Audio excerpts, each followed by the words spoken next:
Hi සුබ දවසක් ඔයගොල්ලෝ හැමෝටම. සාදරයෙන් පිළිගන්නවා මගේ වීඩියෝ එකට. ඉතින් ලීව් ඉවර වෙලා ඊයේ මගේ පළවෙනි නයිට් ඩියුටි එක. අද මගේ දෙවෙනි නයිට් ඩියුටි එක.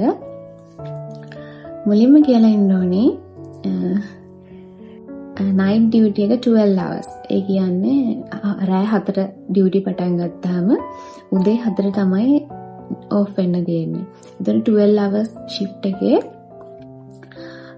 වෝඩ් එක බිසි නැත්තම් බෑඩ් පේෂන්ට්ලා නැත්තම් අපිට 2 hours වගේ රෙස්ට් එකක් ගන්න පුළුවන්.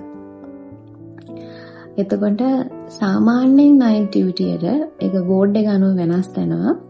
සාමාන්‍යයෙන් නයිට් ඩියුටි එකට නර්සස්ලා දෙන්නෙක් තමයි allocate කරන්නේ. අපේ වෝඩ් එකේ නම් පේෂන්ට්ලා 40 වලට වඩා වැඩි වුණොත් තමයි නර්සස්ලා 3 දෙනෙක් allocate කරන්නේ. ඒක වෙනස් වෙනවා වෝඩ් එකෙන් වෝඩ් එකට වෙනස් වෙනවා. ඉතින් අද මාත් එක තව මිස් කෙනෙක් ඉන්නවා. එතකොට ඒ මිස් වෝඩ් එකේ ඉන්නවා.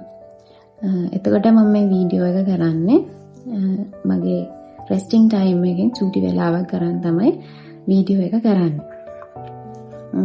දැන් වෙලාව 2:10යි. එතකොට මම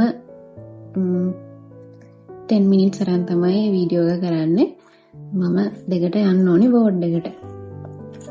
මේක මම කිව්වේ නැත්තම් කට්ටිය වැරදියට හිතන්න පුළුවන් මේ ඩියුටි කරන වෙලාවේ වීඩියෝස් කරනවා කියලා. ඒක තමයි මම මුලින් කිව්වේ. ඒ කියන්නේ අදහස් හිතන විදිහ විවිධයිනේ මිනිස්සුන්ගේ. මගේ කලින් වීඩියෝ එක බලලා තිබ්බ ගොඩ කට්ටිය හොඳ පොසිටිව් කමෙන්ට්ස් තිබ්බා. මටත් ගොඩක් සතුටුයි. නර්සින් ඇප්ලයි කරන්න බලාපොරොත්තුවෙන් ඉන්න කට්ටිය නංගිලා මල්ලිලා ආසයිනේ. තමන් ඇප්ලයි කරන්නේ මොන වගේ ජොබ් එකකටද? ඒකේ සිටුේෂන් එක කොහොමද? සැලරි එක කොහොමද? අපිත් එහෙමනේ කලින් ඇප්ලයි කරන්න කලින් ආසයි දැනගන්න. ඉතින් මේ මටත් සතුටුයි. ඒ වගේම මේ සමහර කට්ටිය කමෙන්ට් දාලා තිබ්බා මේ ලොකු සැලරි එකක් මේ ඒ වුණාට ස්ට්‍රයික් කරනවා මේ සැලරි මදි කියලා එහෙම කමෙන්ට් දාලා තිබ්බා. මේ ඉතින් ඒක කමන්නේ මේ මොකද යාලා ජොබ් එකේ සිටුේෂන් එක දන්නේ නැහැනේ. පිට ඉඳලා බලලා තමයි එහෙම කියන්නේ. කොහොම හරි ඒක ඉතින් යාලගේ අදහස. ඒ අදහස් වලට විරුද්ධ වෙන්න බෑනේ. කොහොම හරි මම මේ වීඩියෝ එක කරන්නේ ගොඩ කට්ටිය අහලා තිබ්බා නර්සින් ඇප්ලයි කරන්න ක්වොලිෆිකේෂන්ස් මොනවද කියලා. ඒක ගැන කියන්න තමයි මම මේ වීඩියෝ එක මේ කරන්නේ. ගොඩක් කට්ටිය අහලා තිබ්බා ක්වොලිෆිකේෂන්ස් මොනවද? ක්වොලිෆිකේෂන්ස් ගැන කියන්න එහෙම කියලා. එතකොට මම ගසට් එක පොඩ්ඩක් බලලා ඒකේ තියෙන මේන් පොයින්ට්ස් ටික නෝට් ඩවුන් කරගෙන මේ ඒ ගැන කියන්න තමයි මේ වීඩියෝ එක කරන්නේ. O level results ගත්තාම සිංහල, තමිල් මේ දෙකෙන් එකක්, ඊළඟට maths, science, english මේ විෂයන් හතරට සම්මාන නැත්නම් C සාමාර්ථ සහිතව දෙවරකට නොවැඩි වාර ගණනකදී විෂයන් 6කින් සමත් වෙලා තියෙන්න ඕන. A level ගැන කතා කරොත් ජීව විද්‍යාව හරි භෞතික විද්‍යාව හරි. ඒ කියන්නේ බයෝ සයන්ස් හරි මැත්ස් හරි මේ විෂය ධාරා දෙකෙන් එකකට පෙනී ඉඳලා ඊට අදාළ විෂයන් 3කින් එකවර සමත් වෙලා තියෙන්න ඕනි. ඒ කියන්නේ ජීව විද්‍යා විෂය ධාරාවට අයත් ජීව විද්‍යාව, රසායන විද්‍යාව, භෞතික විද්‍යාව, කෘෂි විද්‍යාව හරි ගණිතය හරි මේ විෂයන් වලින් 3ක් එකවර සමත් වෙලා තියෙන්න ඕනි. නැත්තම් මැත්ස් වලට අදාළ සංයුක්ත ගණිතය, රසායන විද්‍යාව, භෞතික විද්‍යාව, උසස් ගණිතය මේ විෂයන් 3කින් එකවර සමත් වෙලා තියෙන්න ඕනි.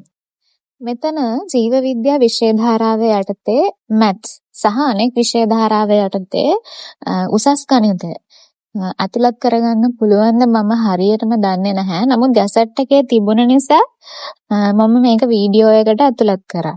මේකෙදී A level වල තියෙන පොදු පරීක්ෂණයයි ජෙනරල් ඉංග්ලිෂ් මේ දෙක සලකා බලන්නේ නැහැ.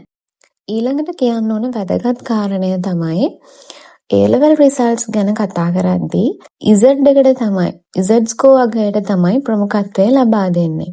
ඒ කියන්නේ apply කරන පිරිස අතරින් හොඳ Z score තියෙන හොඳ A-level result එකක් තියෙන අයදුම්කරුවන්ට ප්‍රමුඛතාවය හම්බ වෙනවා.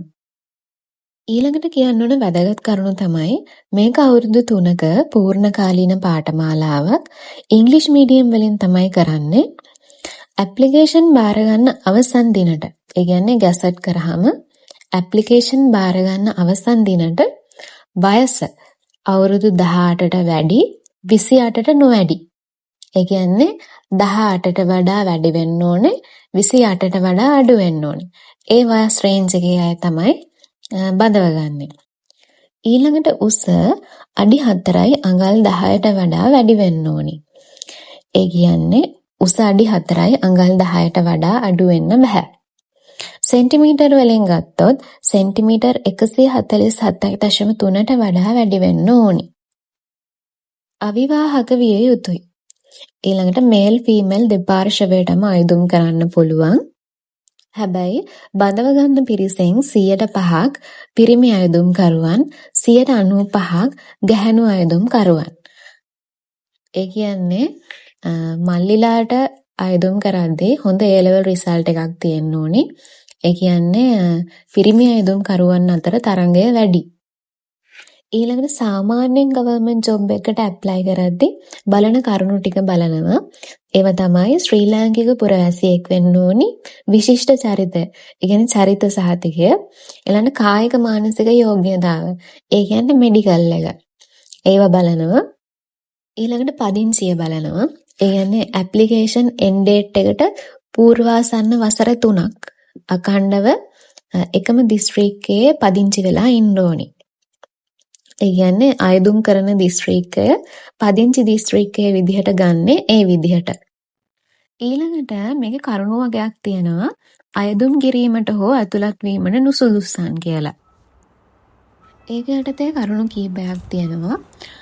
විශ්වවිද්‍යාල ප්‍රතිපාදන කමිෂන් සභාව යටතේ තියෙන රාජ්‍ය විශ්වවිද්‍යාලයක හරි විශ්වවිද්‍යාල විද්‍යායතනයක හරි A-level වලින් ඇප්ලයි කරලා ශිෂ්‍යයෙක් විදිහට ලියාපදිංචි වෙලා ඉන්නවා නම් හරි. නැත්නම් ඉගෙන ගනිමින් ඉන්නවා නම් හරි. ඒක නා සුදුසු නැහැ. ඊළඟ දෙවෙනි කරුණ තමයි ජාතික අධ්‍යාපන විද්‍යාපීඨයක A-level වලින් ඇප්ලයි කරලා ඒ පාඨමාලාවක ශිෂ්‍යයෙක් විදිහට ලියාපදිංචි වෙලා හරි පාඨමාලාවක ඉගෙන ගනිමින් ඉන්නවා නම් හරි. ඒක නා සුදුසු නැහැ. ඊළඟට තුන්වෙනි කාරණය තමයි සෞඛ්‍ය අමාත්‍යාංශයේ යටතේ තියෙන A-level වලින් සිලෙක්ට් කරගන්න පාඨමාලාවක ලියාපදිංචි වෙලා ඉන්නවා නම් හරි ඒ පාඨමාලාවේ ඉගෙන ගනිමින් ඉන්නවා නම් හරි ඒක නා සුදුසු නැහැ කියලා තමයි ඒ කරුණු වලින් කියන්නේ. ඒ කියන්නේ සෞඛ්‍ය අමාත්‍යාංශය යටතේ තියෙනවා මිඩ්ෆරි කෝස් වගේ ඒ පාඨමාලා. ඒ වගේ පාඨමාලාවක ලියාපදිංචි වෙලා ඉන්නවා නම් එයත් සුදුසු නැහැ කියලා තමයි කියන්නේ. එයාලා කියන විදිහට ගැසට් එක ආවට පස්සේ අර ආයතනවල ලියාපදිංචි වෙලා ඉඳලා ලියාපදිංචිය අවලංගු කරගත්තට නර්සිං වලට ඇප්ලයි කරාට එයාලා chance එකක් දෙන්නේ නැහැ කියලා තමයි කියන්නේ. ඒ වගේම නර්සිං ඇප්ලයි කරලා ඉන්ටර්විව් ගිහිල්ලා පස්සේ අර කියන ආයතනයක රෙජිස්ටර් වුණොත් එහෙම ඒත් බඳව ගැනීම අවලංගු කරනවා කියලා තමයි කියන්නේ. හේතුව තමයි තැන් දෙකක රෙජිස්ටර් වෙලා තැන් දෙකේම ඉගෙන ගන්න බෑනේ. එතකොට මේ දෙකෙන් එකක් තමයි තෝරගන්නේ. එතකොට තව ළමයෙක්ට තියෙන chance එක නැති කරනවා කියන අදහසින් තමයි එයාලා ඒ විදිහට කරුණු වගයක් මේ විදිහට ගැසට් එකේ දාලා තියෙන්නේ. ඊළඟ කාරණය තමයි විවාහය ලියාපදිංචි කරපු හරි දික්කසාද වෙච්ච හරි පුද්ගලයන්ට නර්සිං ඇප්ලයි කරන්න බෑ. එහෙනම් මම හිතනවා මේ වීඩියෝ එකනොත් ක්වොලිෆිකේෂන්ස් ගැන අවබෝධයක් ලැබෙන්න ඇති කියලා. මොන හරි ප්‍රශ්න තියෙනවා නම් පල්ලෙහ කමෙන්ට් සෙක්ෂන් එකකින් දාන්න. වීඩියෝ එකේ මොන හරි ප්‍රශ්න තියෙනවා නම් අඩුපාඩු තියෙනවා නම් ඒවත් කමෙන්ට් සෙක්ෂන් එකකින් දාන්න. එහෙනම් හැමෝටම සුබ දවසක්.